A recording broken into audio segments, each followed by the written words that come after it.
I still remember the rejection letter that shattered my world.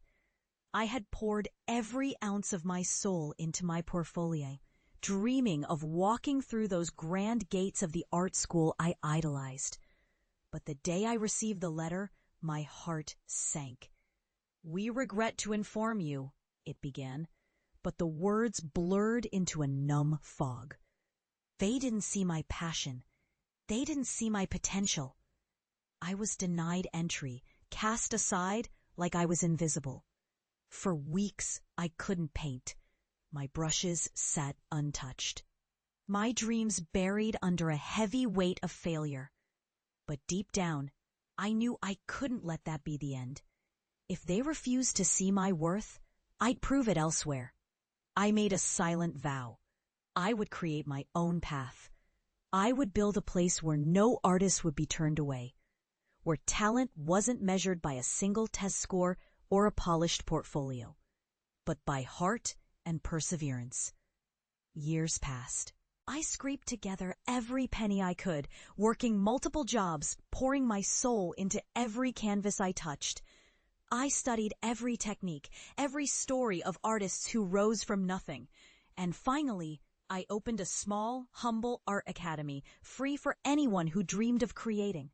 No entrance exams, no barriers, just a space for raw, unfiltered expression. The journey was brutal.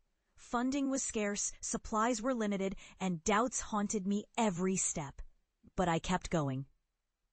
I watched young artists stumble and struggle, their talent buried beneath fear and doubt. I remembered that pain of rejection and clung to the hope that I could be the catalyst for their breakthrough.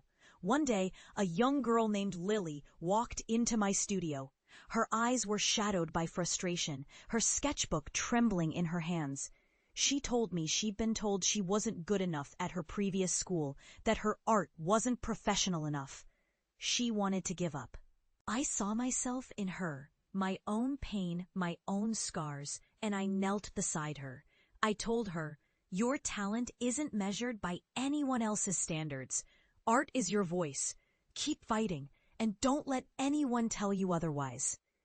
I watched her sketch, nervously at first, then with growing confidence. Her art blossomed, raw and powerful, because she finally believed in herself. Years later, I returned to the gates of that prestigious school I'd been denied. I stood there, older, wiser, and more certain than ever. But I didn't need their approval anymore. I had built something they never could, an institution fueled by passion, resilience, and hope. And now I watched a new generation of artists flourish, knowing I had turned my rejection into their redemption. In the end, I didn't just prove them wrong. I proved that failure is only the first step towards something greater. And I will keep fighting for every artist who walks through those doors, because no rejection can ever silence the fire within us.